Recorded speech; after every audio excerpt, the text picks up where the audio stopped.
Halo pendengar setiap podcast dimanapun kalian berada, saya Ramadan MK, podcast tertanya sejarah. Kali ini saya tidak sendiri, sudah ada tamu. Halo Bung Jumak Dharma Putra. Halo, Halo. Halo, beliau ini adalah seorang dosen sejarah sekaligus kolumnis muda Indonesia. Beliau banyak menulis tentang artikel-artikel yang berkaitan tentang kesejarahan. Halo Bung Jumak, apa kabar?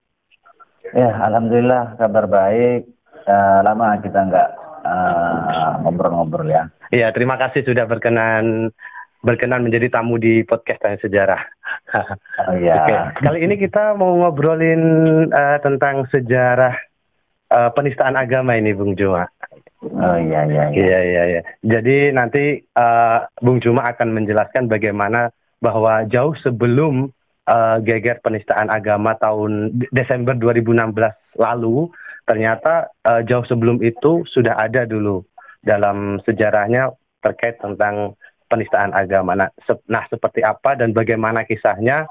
Nah, nanti akan dijelaskan oleh Bung Juma Dharma Putra. Tapi sebelum kita membahas topik hari ini, Bung Juma, saya mau mengingatkan kepada para pendengar podcast Tanya Sejarah untuk senantiasa menjaga kebersihan, menjaga kesehatan, apalagi di tengah situasi wabah corona. Betul nggak, Bung Juma?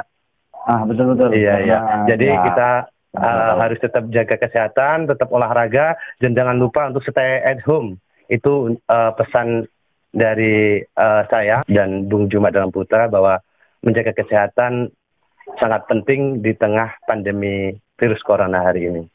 Oke, Bung Juma, kita langsung kembali lagi nih ke topik bahasan kita tentang sejarah penistaan agama nih. Boleh dijelaskan, Bung, seperti apa sih sejarah, kapan dan bagaimana kisahnya tentang sejarah penistaan agama itu sendiri?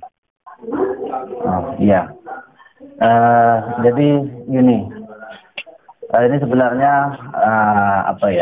dulu nggak sengaja gitu sebenarnya kayak gini soal penistaan agama itu. Jadi setelah saya cari-cari ternyata oh iya dulu kok ada satu kejadian bernama penistaan agama yang itu secara pola dan kejadian kok hampir mirip dengan apa yang terjadi tahun 2018. Ya akhirnya kan saya yang pernah belajar sejarah itu ya pernah dengar soal bahwa sejarah tidak bisa berulang, tetapi ada pola dan ada pola yang bisa dijadikan sebagai instrumen untuk melihat bahwa masa lalu dan masa sekarang ada kesamaannya. Iya, ada relasi, ada sangat related ketika kita bicara masa lalu. Tapi saya setuju sih, Bung. Tapi untuk kasus yang di Indonesia sendiri, jadi sebelum aksi 212 Desember 2016 silam, boleh dijelasin kasus penistaan agama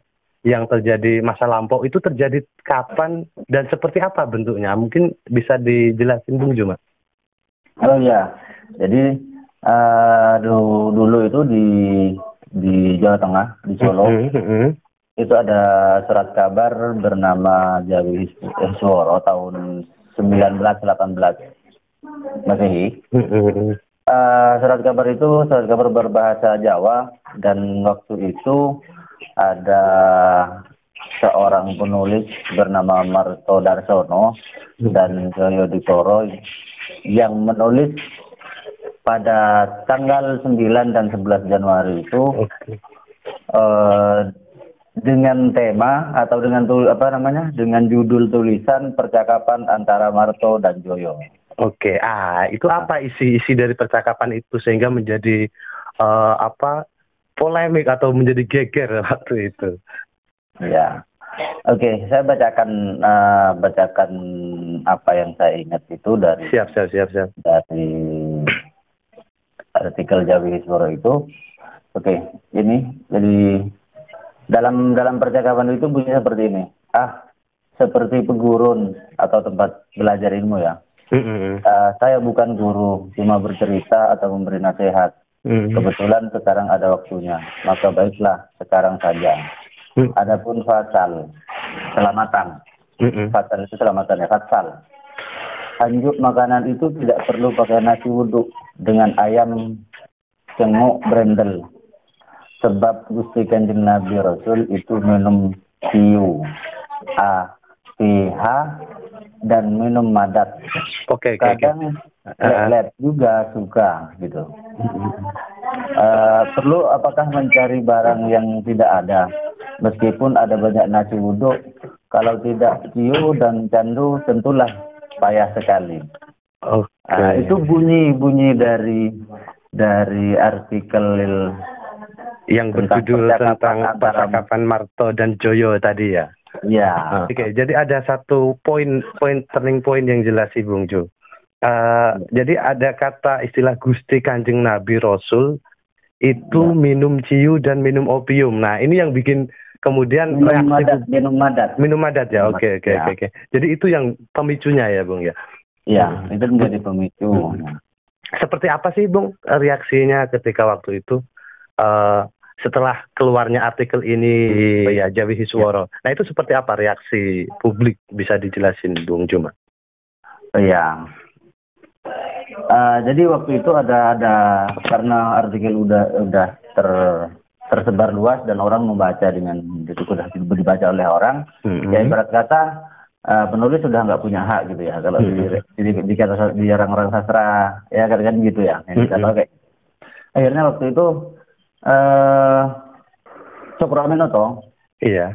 Cokro Aminoto sebagai salah satu tokoh SI ya. SI, oke. Nah, dia melakukan tiga hal atau tiga sikap yang waktu itu dilakukan. Pertama, Cokro Aminoto menghimpun saudagar santri dan Arab. Terus yang kedua menghimpun uang. Dan yang ketiga menggerakkan syarikat Islam yang terbengkalai di bawah pimpinannya dalam semangat membela Islam, lalu menyerang musuh-musuhnya dari Surakarta, seperti Marto Darsono, Samanhudi, dan Sosro Purnia. Jadi itu tiga langkah yang dilakukan oleh Cokro Aminoto. Ketika kemudian ada satu artikel yang dianggap melakukan penistaan terhadap Rasul itu, atau penistaan agama lah ya, bahasa yang lebih sekarang populer kayak gitu. Oke. Jadi dalam hitungan cepat lah hitungannya surat artikel yang dimuat di Jawa Hisworo itu langsung viral gitu ya Bung ya? Iya.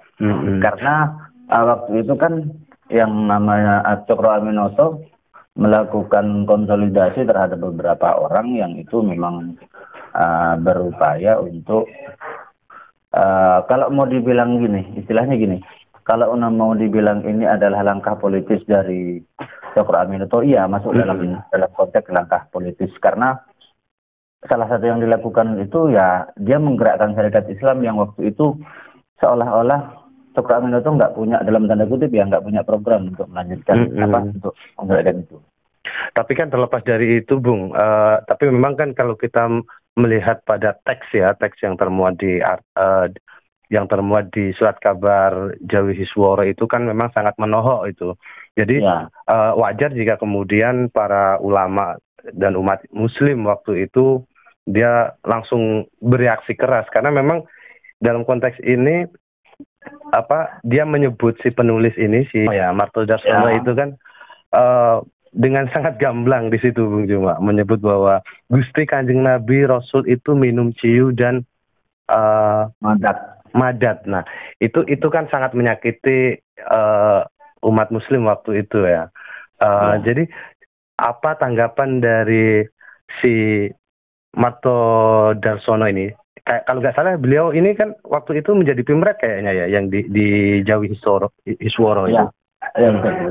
Jadi gini, sebelum kita bahas soal nanti ke redaksian atau orang yang ada di dalam Jawi Hisworo, hal yang mungkin juga perlu saya jelasin bahwa setelah Cokro Aminoto itu melakukan konsolidasi hal yang saya sebut tadi, ada banyak orang sebenarnya, ada banyak kalangan yang itu juga bisa dikatakan merasa sakit hati terhadap artikel yang dimuat di Jawi Hisworo itu.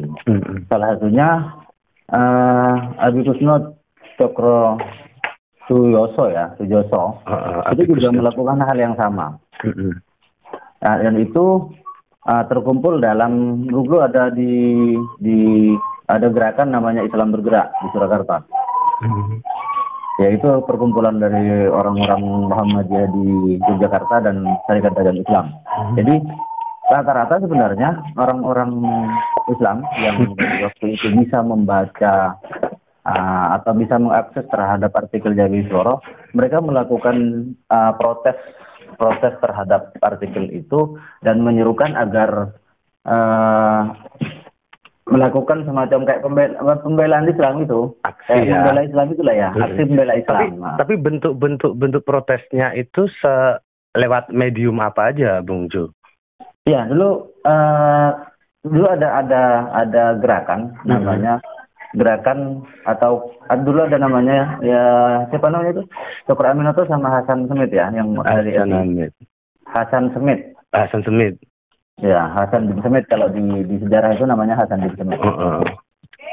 Itu melakukan, ya konteksnya juga harus dilihat dari SI yang waktu itu sudah mulai menyebar kemana-mana juga. Oke. Dan Syukur Aminoto sebagai tokoh sentral ya, juga salah satu tokoh sentral di situ. Nah, waktu itu advokasi dan gerilya yang dilakukan oleh Syukur Aminoto dan Hasan Smith itu melahirkan satu gerakan bernama Komite Tentara Kanjeng Nabi Muhammad. Oke. Kayak model kalau misalnya tahun 2016 Desember 2016. Iya, itu gerakan 212 lah itu istilahnya. Itu gerakan 212. Iya. Jadi itu namanya Komite Tentara Kanjeng Nabi Muhammad. Itu memang tujuannya untuk membela Islam, menjaga kehormatan Islam, menjaga menjaga kehormatan Nabi Muhammad, kaum muslimin dan seterusnya. Jadi itu kayak melakukan kalau dibilang framing ya bisa juga, karena itu sudah istilahnya, ada istilah tentara Kanjeng Nabi Muhammad gitu. Jadi ketika menyebut tentara dan Nabi Muhammad ini kan menunjukkan tentang ini, bahwa satu militansi dari umat Islam yang itu dikategorikan, kalau dulu ada Islam putihan itu loh. Kaum Islam putih gitu lah. Iya. Dan waktu itu saya lanjut dulu ya. Oke. Dan waktu itu ketika sudah ada gerakan tentara Kanjeng Nabi Muhammad, itu ada banyak kayak model rapat-rapat itu yang diselenggarakan untuk menentang Jawi Suro itu. Bahkan ya kalau di ini saya coba buka datanya dulu. Iya, siap. Ini di Sumeneb ya, bahkan ya katanya. Sumeneb itu sampai ada 5.000 orang itu yang tercatat untuk melakukan melakukan rapat itu ya, menghadiri sebuah rapat untuk memprotes itu. Jadi resonansinya cukup kuat sekali berarti ya, Bung ya. Iya. Terus ini di Bangkalan ada 1.000 orang, terus dari Sampang ada 800. Jadi itu ini saya buka lagi ya, saya buka catatannya dulu, bahwa sampai terjadi di 42 lokasi di Jawa. Yang itu tuntutan semuanya ya, dari 42 lokasi itu yang saya sebut tadi kan cuman soal di Sumeneb yang ada 5.000, di Bangkalan ada 1.000, di Sampang ada 800 orang gitu. Nah, itu sampai menyusul ada 42 lokasi di Jawa yang menuntut agar editor dan penulis itu dihukum. Jadi mengajunya ke Hindia Belanda dong waktu itu? Iya, pemerintahan Hindia Belanda jelas. Jadi karena sudah masif gitu ya, karena sudah masif, sebenarnya persoalan ini pada akhirnya menjadi persoalan yang kayak model angin lalu gitu. Kayak model angin lalu. Terus kenapa persoalan ini menjadi angin lalu? Karena pada akhirnya memang prosesnya si Marto Darsono ini memang diajukan ke pengadilan dengan tuduhan itu. Tetapi pihak pengadilan pun mengatakan dia tidak ada alasan untuk mengajukan itu. Jadi pada akhirnya kasus itu nggak ada proses hukumnya. Jadi menguap begitu saja kali ya? Iya, menguap begitu saja. Persoalan itu menguap begitu saja, dan akhirnya persoalan itu justru merebak pada persoalan yang sifatnya individu. Oke, contohnya? Contohnya soal anti Jawi Hisworo atau anti Martodarsono itu dianggap sebagai anti kristanisasi. Oke. Jadi ini kan udah mengubah. Iya. Artinya pemerintah Hindia Belanda sendiri mencoba membelokkan ini sebagai pertarungan agama gitu. Jadi diadu antara umat Islam dengan umat Kristen kan begitu. Akhirnya yang waktu itu sebelumnya karena tentara Kanjeng Nabi Muhammad itu, yang Haji Misbah itu, yang sudah menyerang Martodarsono lewat pamflet itu, bahkan membentuk subkomite itu ya. Subkomite. Kalau saya nggak tahu kalau sekarang di apa itu 212 ada subkomitenya entah apa, saya nggak tahu. Belum ada gitu. Ada subkomite yang itu memang fokus mengkaji isu itu ya. Iya. Mengawal isu itu lah. Bahkan Haji Misbah itu kayak menantang Martodarsono untuk debat secara terbuka gitu. Oke. Itu memang apa ya, sebenarnya kalau dilihat dari rentetan peristiwa di sejarah itu bisa dikatakan ini peristiwa yang nasional karena melibatkan banyak daerah, bahkan rapat-rapat pun dihadiri, bahkan ada yang mengatakan ada yang 20.000 orang gitu. Terus di Solo itu katanya ada rapat yang itu sudah dihadiri 20.000 orang itu. Cuman persoalannya ya itu tadi, ketika kemudian persoalan ini dibawa ke ranah hukum, persoalan itu menguap begitu saja. Iya. Enggak ada tindakan serius lah dari pihak pengadilan begitu waktu itu. Dianggap sebagai sesuatu yang nggak penting. Iya, bahkan pada akhirnya persoalan membela Islam itu yang dilakukan oleh Cokro Aminoto itu akhirnya Cokro Aminoto mendapatkan kayak model ini, kalau dibilang diserang ya bolehlah dikatakan diserang oleh Misbah itu, bahwa karena Cokro Aminoto adalah orang pertama yang mengadvokasi dan memobilisasi massa untuk melakukan ini itu dan seterusnya. Terus kemudian si Cokro Aminoto ini mulai jarang berhenti gitu kan. Berhenti melakukan provokasi soal bagaimana Jawi Hisworo ini bagaimana menghukum Martodarsono. Akhirnya gitu tadi, Cokro Aminoto terlibat perseteruan dengan Haji Misbah, dan Haji Misbah menganggap yang dilakukan oleh Cokro Aminoto ya sama aja kayak yang dilakukan oleh penumpang gelap lah bahasanya. Iya, penumpang gelap. Sama aja. Jadi Haji Misbah waktu itu menuding Cokro Aminoto sebagai penumpang gelap lah di aksi penistaan agama yang dilakukan oleh Martodarsono itu ya. Ya lebih ke arah itu sebenarnya. Haji Misbah menganggap apa yang dilakukan di tentara Kanjeng Nabi Muhammad itu, ya, yang terjadi di dalam itu yang nggak ada bedanya dengan Martodarsono dan Jodhipuro itu yang sama-sama telah menodai Islam. Karena ya itu tadi udah area konfliknya udah menguat gitu loh. Terus kemudian hal lain yang juga menjadi persoalan, Cokro Aminoto dengan Hasan Sammit itu terlibat konflik juga. Waduh, berat.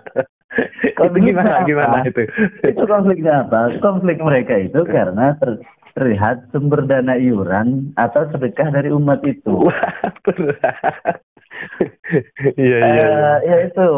Jadi pada akhirnya tentara Kanjeng Nabi Muhammad itu udah goyah dari dalam. Yang awalnya mereka mau melakukan protes pengabdikasian dan menuntut pemerintah kolonial Hindia Belanda untuk menghukum Pimretnya Jawi Hisworo. Ya akhirnya Ya nggak ada gitu. Kalaupun apa sudah diajukan ke pengadilan, kan pihak pengadilan sebagaimana tadi yang sudah kita jelasin. Iya, Ya, iya, iya. akhirnya nggak ada kayak model mungkin nggak ada payung hukum gitu ya, nggak ada landasan hukum yang bisa mendakwah mereka. Oke, oke, oke. Jadi gerakan menentang apa pelecehan agama yang dilakukan oleh Marco Darsono ini kan layu sebelum berkembang kan istilahnya begitu, Bung. Iya. Kalau boleh dijelasin nih, siapa sih sebenarnya tokoh-tokoh penting yang ikut menyuarakan membela Islam waktu itu, Bung Jo? Oh ya. Kalau di sini kan yang sudah dikatakan tadi ya, ada Cokroaminoto, terus kemudian ada Haji Misbah, terus ada Hasan Semit gitu kan. Sebenarnya tokoh-tokoh di Islam bergerak itu, tokoh-tokoh ada dulu namanya Islam bergerak itu juga terlibat banyak di sana. Oke. Kita mengibaratkan hal semacam ini. SI, kita tidak bisa mempetakan soal SI merah atau SI putih. Iya. Oke, Syarikat Islam aja. Iya, Syarikat Islam itu kan udah besar. Betul. Tahun segitu lagi gede-gedenya ya SI ya? Iya. Itu kan tahun berapa sih? 1918 kalau ya nggak salah. Iya. Kalau kayak ini orang-orang seperti sejarawan ya, kata sejarawan, itu kan memang bersemainya ideologi waktu itu kan. Oke. Nah, ibaratnya kalau nggak salah Kunto itu pernah bilang itu adalah abad ideologi bahasanya. Tahun 1918-an itulah ya. Kira-kira tahun segitu itu kalau Kunto Wijoyo kalau nggak salah ingat itu pernah nyebut sebagai abad ideologi.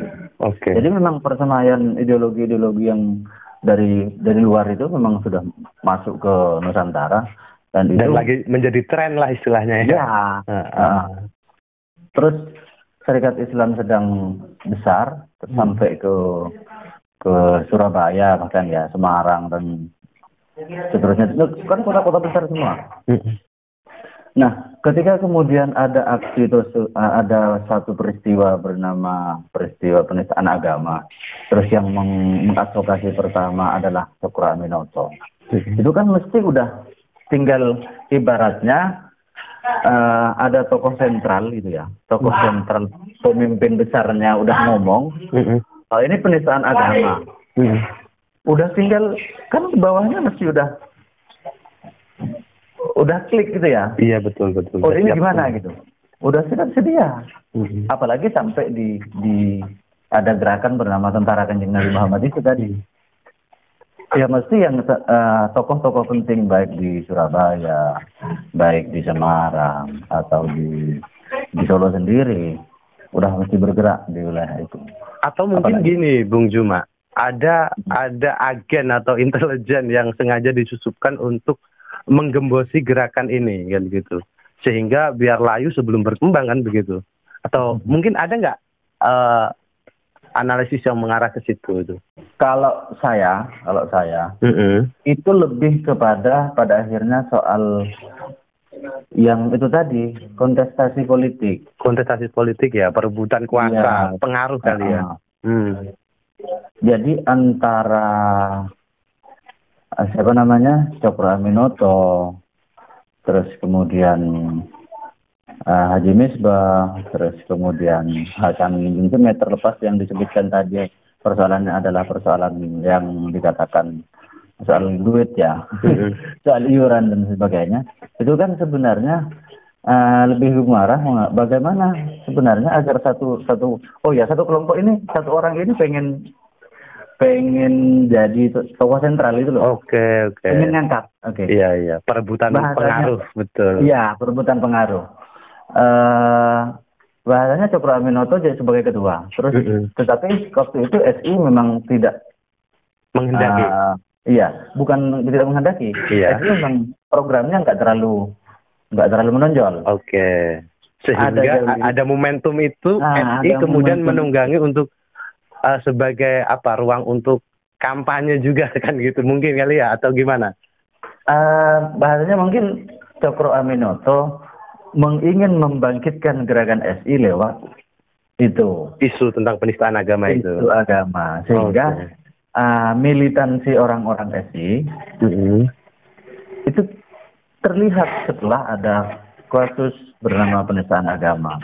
Kalau misalnya dikatakan itu menunggangi, mungkin kalau dari sejarah nggak apa-apa ya bahasa kayak gitu. Nggak apa-apa sih. Bebas aja, namanya. Bisa dikatakan menunggangi, iya. Menungganginya dalam artian apa? Ingin bahasanya sekarang biar agak ada nama, kira-kira gitulah. Iya. Biar namanya gitu. Gitu. Ibaratnya ada tokoh nih, kalau misalnya tahun 2016 itu ya, yang penistaan agama 2016. Ya kan kita lihat ada satu sosok siapa yang pada akhirnya Nah itu kan udah terkenal itu Indonesia kan. Tapi terlepas dari menunggangi atau enggaknya, memang sih memang sudah sepantasnya sih isu itu kan memang sangat menohok sekali bagi umat Muslim kan begitu. Tapi tapi di sisi lain itu terjadi banyak kepentingan, kemudian ya itu ya biasa, wajar lah terjadi banyak kepentingan.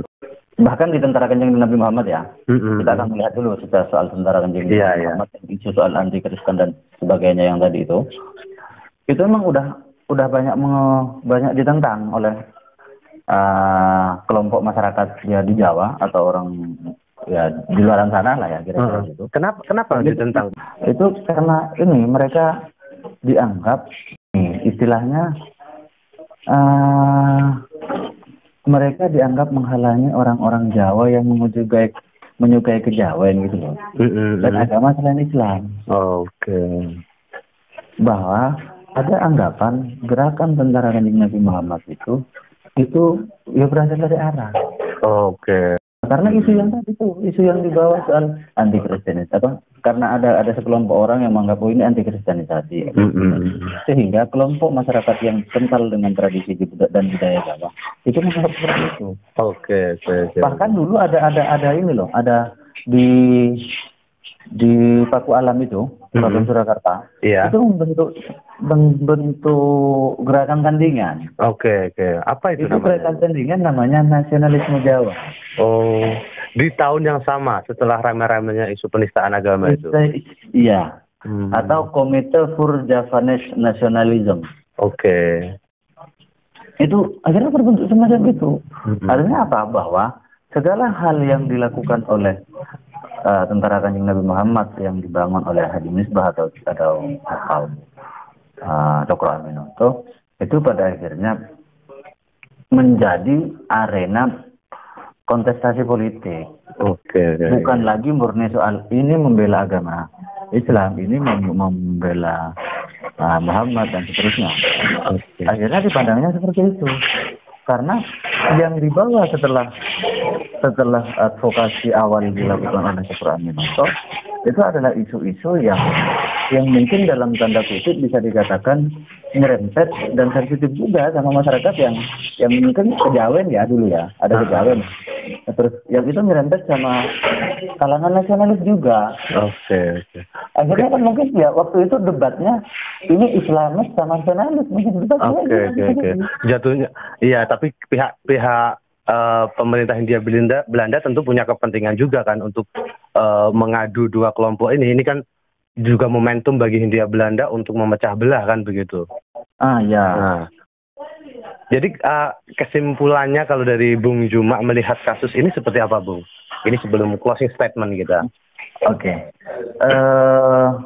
Kalau saya melihat kasus ini memang pertama, kalau misalnya dilihat dari organisasi Serikat Islam, ini menjadi penting karena Serikat Islam pada akhirnya menjadi kelompok yang waktu itu masih. Terus yang kedua, ini juga menjadi arena kalau misalnya di sejarah soal itu agama dan politik.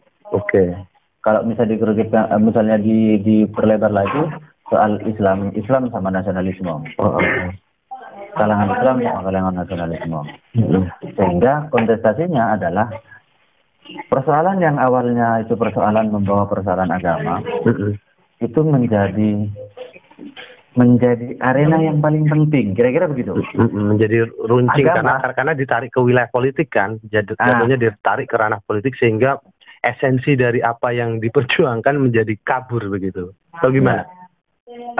Gini, jadi dari dulu sampai sekarang kesimpulan saya itu agama itu menjadi persoalan yang paling seksi untuk diangkat. Oke. Kalau kita punya kepentingan apapun di dalamnya, maka gunakan agama untuk menjadi hal isu agama untuk memikat dimensi psikologi masyarakat. Dimensi psikologi masyarakat agar masyarakat tergerak dan melakukan satu mobilisasi sosial atau gerakan sosial. Dari mana gitu? Dari kelompok entah itu Kristen atau dari kelompok mana atau kelompok apa. Orang mudah tergerak. Oh, ini udah menista agama. Jadi intinya gini, Bung. Cuma agama menjadi komoditas politik yang dalam sejarahnya sudah teruji bahwa memang sangat efisien untuk dijadikan komoditas politik kan begitu, Bung ya? Iya. Oke. Terima kasih Bung Juma. Seru sekali perbincangan kali ini. Terima kasih sudah berkenan menjadi tamu di podcast Tanya Sejarah. Bung Juma berkenan meluangkan waktunya. Oke, sama-sama. Saya juga terima kasih. Ya, kalaupun hanya sebatas itu yang bisa saya sampaikan. Ada banyak hal sebenarnya yang ada. Kalau misalnya dilihat dari penistaan agama di konteks ini ya, surat kabar. Ada lagi sebenarnya surat kabar yang melakukan penistaan agama itu. Oh iya, mungkin di next video di next episode kita bahas lagi tentang komparasi itu, Bung Juma. Oke. Itu saja pendengar setiap podcast Tanya Sejarah. Semoga bisa menjadi informasi baru khususnya di ranah sejarah. Demikian, terima kasih. Sampai jumpa di podcast Tanya Sejarah selanjutnya.